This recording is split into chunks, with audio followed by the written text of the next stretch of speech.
foi readaptado. Aí foi readaptado porque ele tinha um lerdo. Pô, será que eu podia ter prevenido isso daí? Então a gente vai ter chance de avaliar essas readaptações. Porque quando vem no boletim, vem assim, readapto. É o que a colega da, cadê ela? Da Federal. Não, a colega da... Você falou, né? Você fica só o quê? Avaliando os atestados, você faz o quê? Ratifica. Você não sabe que ela chega lá e tem isso. Pô, eu quero ver isso daí. Quero saber o que meu policial tem. Também sou médico, pô. Então a gente está criando esse.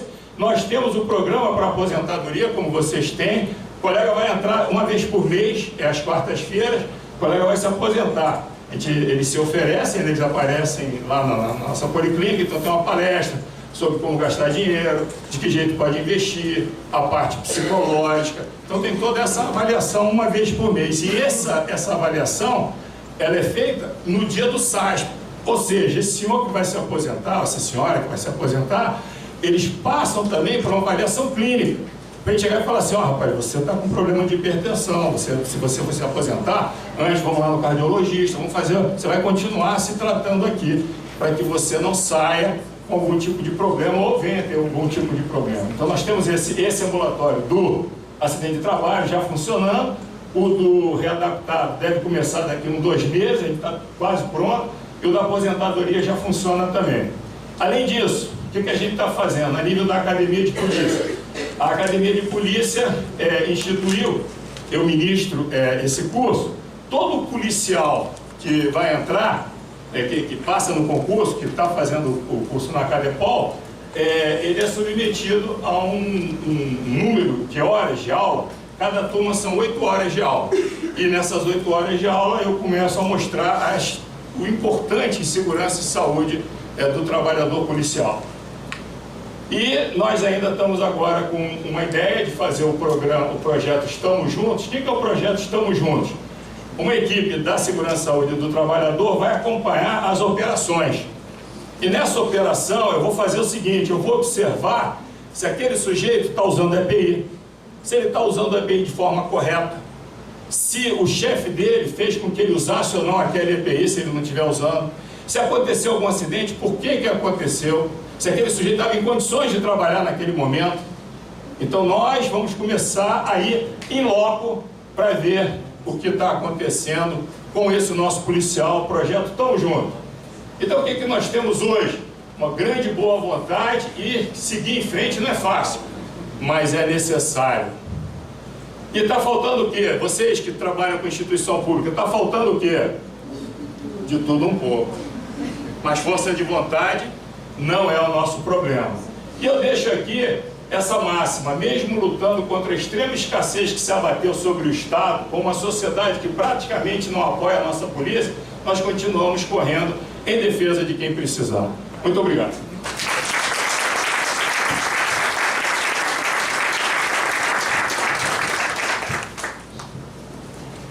Bom, agora eu gostaria de chamar nosso próximo palestrante, Salvador Juliano Neto.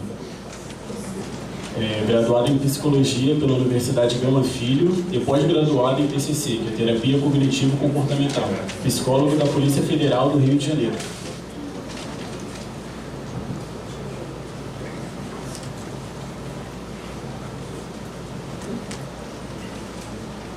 Bom dia. Bom dia. Então, eu sou psicólogo da Polícia Federal.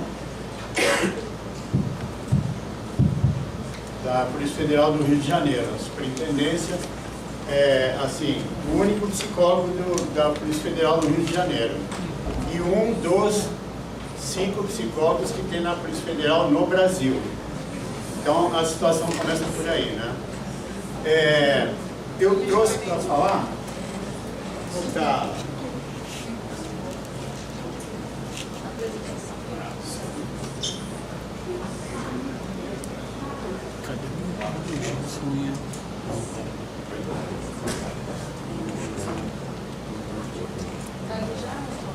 Oi?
Bom, então vamos lá.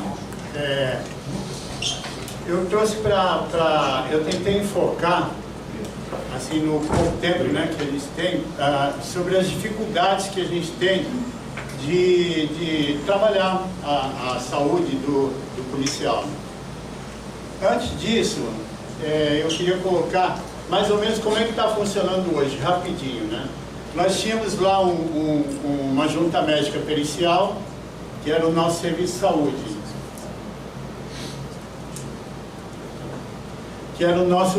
de saúde, né? Então, por conta de um convênio de um superintendente com os CIAs, né? O governo federal criou os CIAs, que é o Sistema Integrado de Assistência à Saúde do Servidor, que a ideia era centralizar as perícias médicas e o trabalho com a saúde em um só local, né? No caso, esse superintendente assinou um convênio com os CIAs e todo o pessoal da área de saúde foi alocado para esses CIAs que está até hoje no Ministério da Fazenda, lá na Antônio Carlos. E eu fui mandado junto, né? Fui para lá. Então eram 3 médicos, na realidade o serviço lá eram 3 médicos e eu como psicólogo, o único psicólogo da superintendência e um assistente social. E foi para lá e lá ficou. Um médico se aposentou, hoje tem 2, um está de licença sem vencimentos, então tem uma médica lá que faz quase nada. Quase nada, porque não tem muito o que fazer. O fato é que as pessoas que se encontram em algum tipo de problema, né, são encaminhadas para lá e lá eles levam um atestado médico que o CIAI simplesmente homologa aquele atestado e a pessoa entra de licença médica e pronto. A gente não sabe o que aconteceu, né, como é que está o servidor não aparece, só aparece quando o atestado, a licença dele vence, ou ele renova, ou ele pega. Então, os problemas que a gente tem lá são parecidos com os problemas que a Juliana colocou, né? Só que um pouquinho piorado. Um pouquinho pior. Aliás, algumas perícias, inclusive, foram feitas em conjunto com a PRF também. Eu já vi algumas serem feitas assim. Nós não temos psiquiatra, né? A psiquiatra que tem é lotada na Superintendência da Bahia. Quando ela tem disponibilidade de vir, ela vem junto com a perícia. Quem faz perícia é Brasília, que nós temos um médico aqui, não dá para compor uma perícia, né? Precisam 3. E tem que esperar o pessoal de Brasília vir para compor uma junta para avaliar essas pessoas. E isso leva, às vezes, 3 meses, 6 meses, 5 meses, ou seja, inviável, né? Então, alguém que tem algum problema psicológico ou psiquiátrico acaba, às vezes, se matando porque não dá tempo de fazer nada e a gente nem fica sabendo, né, que a pessoa estava com esse problema e só sabe quando ela morreu. Enfim, o trabalho funciona assim. Eu voltei, né, não estou mais nos CIAs, eu e a assistente social voltamos lá para a superintendência da Polícia Federal. Eu voltei já tem 1 ano, a assistente social tem mais que isso. Voltei a meu pedido, eu cheguei lá e falei para o coordenador do CIAS, falei, não quero mais ficar aqui, eu não tenho o que fazer aqui, não tenho atribuição, senão eu vou ficar doente, eu quero voltar, e voltei. Enfim, assim estava funcionando a Polícia Federal, né? de um tempo para cá, né, dessa gestão que entrou agora, mais especificamente em janeiro, né, com a posse do presidente Bolsonaro, o que aconteceu? Houveram algumas mudanças.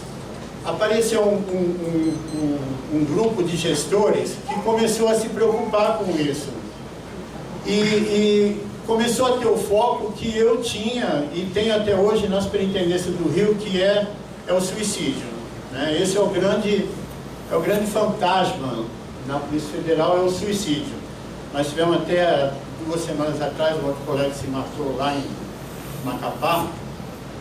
Enfim, muito suicídio, né? Um índice alto, preocupante, e nós perdemos alguns colegas aqui no Rio, inclusive, que não tinham o perfil, né? O perfil psicológico do suicídio não tinha, foi uma surpresa para todo mundo, e houve uma preocupação muito grande por parte do contingente, né? Que estavam vendo seus colegas se matando. E aí eu comecei a focar o trabalho, assim, né, individual, porque também não tem mais ninguém. Se alguém procurar o serviço de saúde lá na Polícia Federal, os únicos que têm ligado à saúde lá sou eu e a assistente social. Não tem mais ninguém. Oi?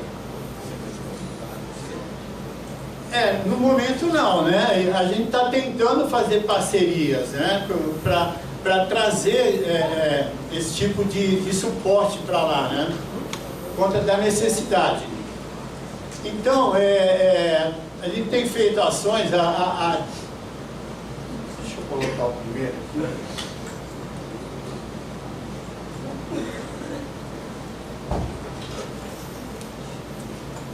Então, eu coloquei assim, questões hierárquicas, né? Então, o que acontece? Nós temos na Polícia Federal a Direção Geral em Brasília e as superintendências estaduais. Então, a Direção Geral tem criado, né, a Diretoria de Gestão de Pessoas, tem criado normativos, né, para melhorar essa situação, para criar uma unidade de trabalho, né, uma unificação no trabalho. Porque cada superintendência faz suas ações, acha que deve fazer, que acha que é importante, louvável, né? São ações óbvias, voltadas para o servidor, tal, mas assim, muito individualizadas, muito, né, soltas. Então, a questão da hierarquia que eu coloquei, foram a Diretoria Geral de Pessoal criou uma instrução normativa, né, que é cria atividade biopsicossocial, e começou a criar ações para serem feitas a nível nacional. Então, no momento, o que acontece? Cada estado criou um comitê de gestão de pessoas. Então, hoje no Rio de Janeiro, nós temos lá um grupo que é o Comitê de Gestão de Pessoas, formado por um representante de cada categoria. Eu, inclusive, faço parte. Por coincidência, a reunião de agosto é hoje, né, que eu não vou poder estar porque eu estou aqui, mas vai acontecer, tem acontecido todos os meses, e tem direcionado ações nesse sentido de melhorar a qualidade de vida do servidor, a qualidade do trabalho. Então, e houve também um grupo que fez uma pesquisa com relação a melhorias que seriam possíveis, né, dentro da superintendência.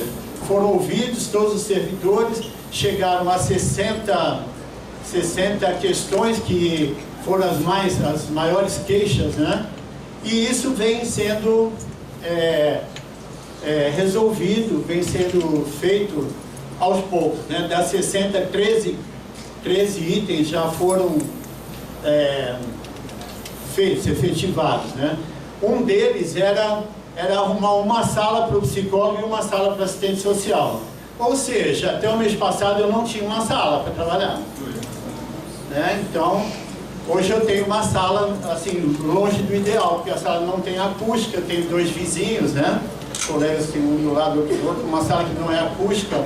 Ouvir alguém nessa sala é uma situação complicada, porque o que eu escuto da pessoa, os vizinhos escutam, né?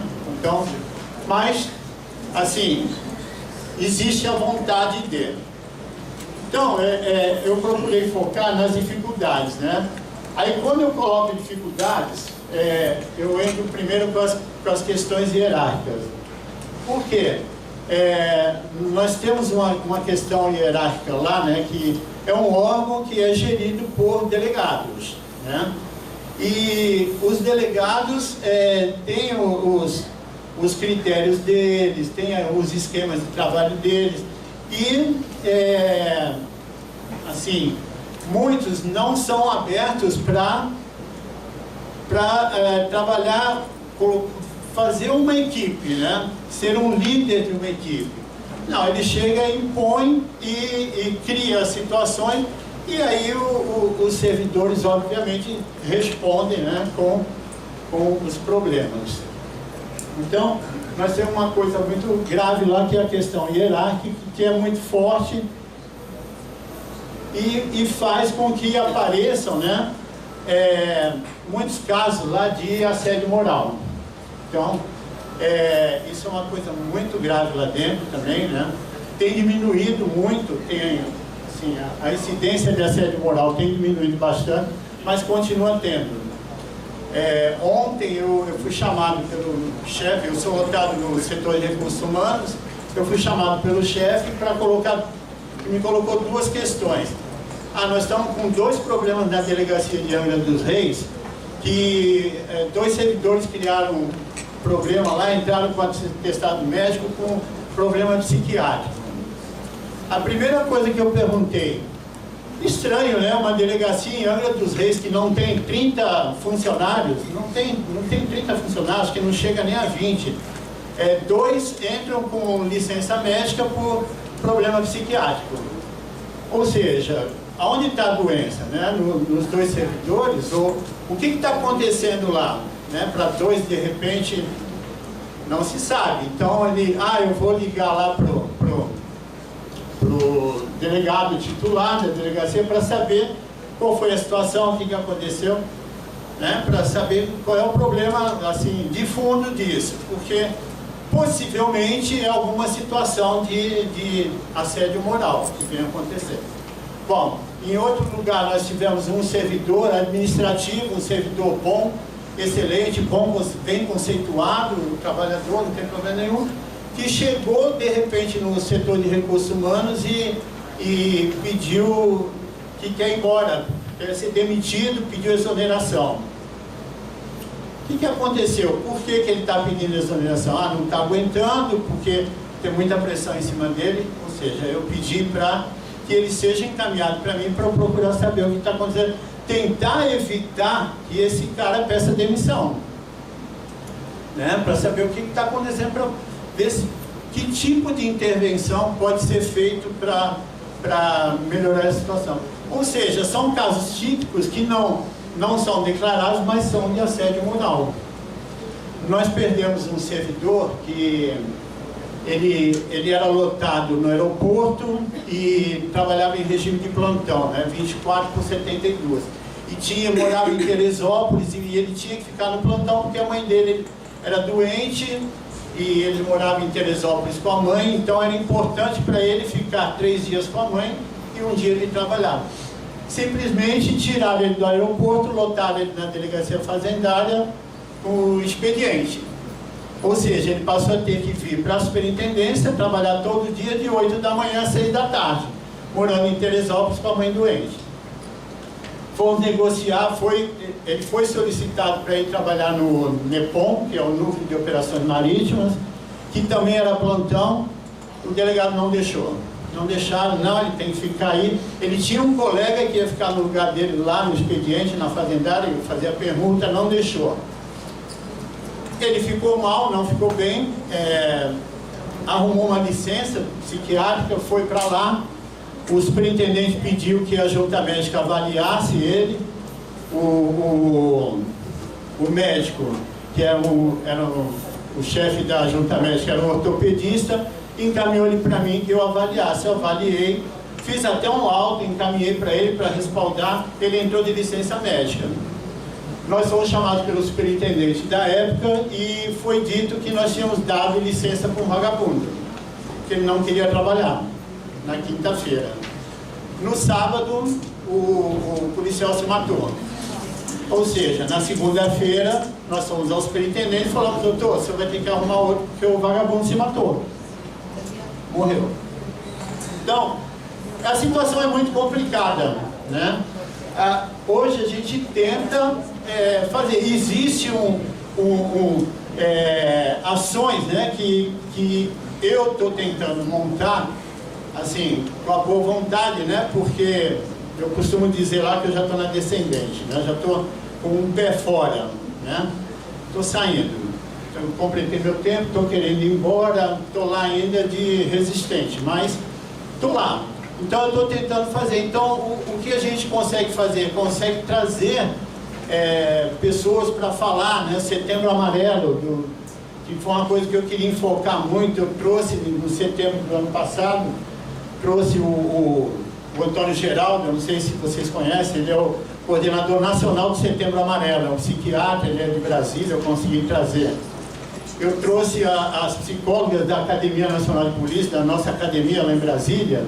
Eu até trouxe aqui, né, vou deixar para a Natália, que aí se alguém quiser consultar, isso aqui é um manual que foi criado, né, lá na Academia de Polícia, manual para gestores.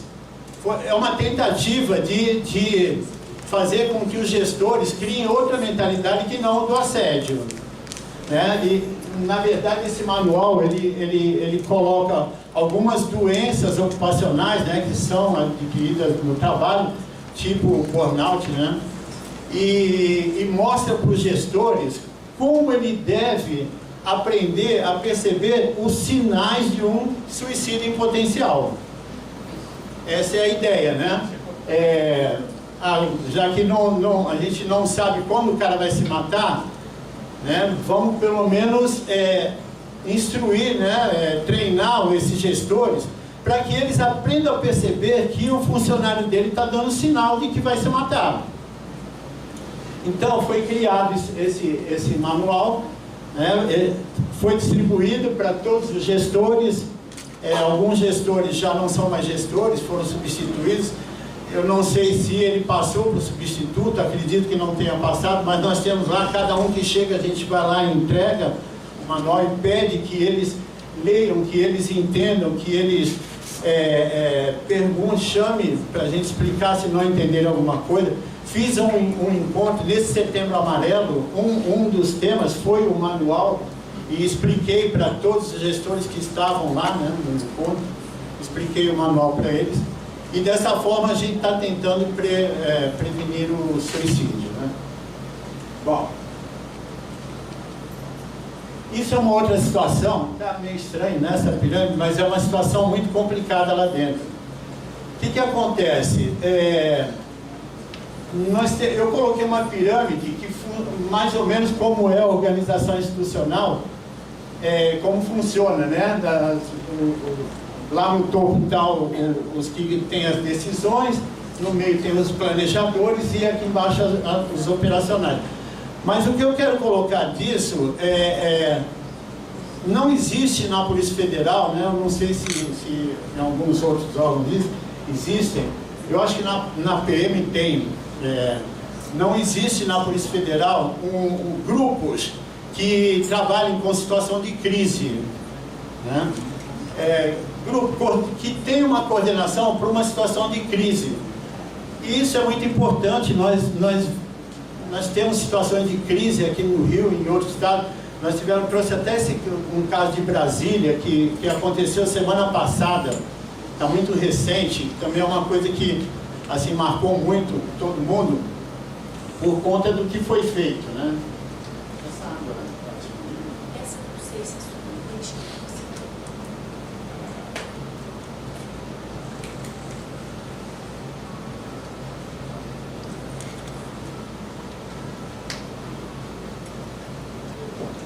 Então, é muito importante que cada estado tenha, né? Como tem o BOP aqui no Rio, nós temos lá o o COT, né, que é o COP da Polícia Federal, o COT lá em Brasília, e cada estado tem o GPI, que é o Grupo de Pronta Intervenção. A elite, né, que eles chamam,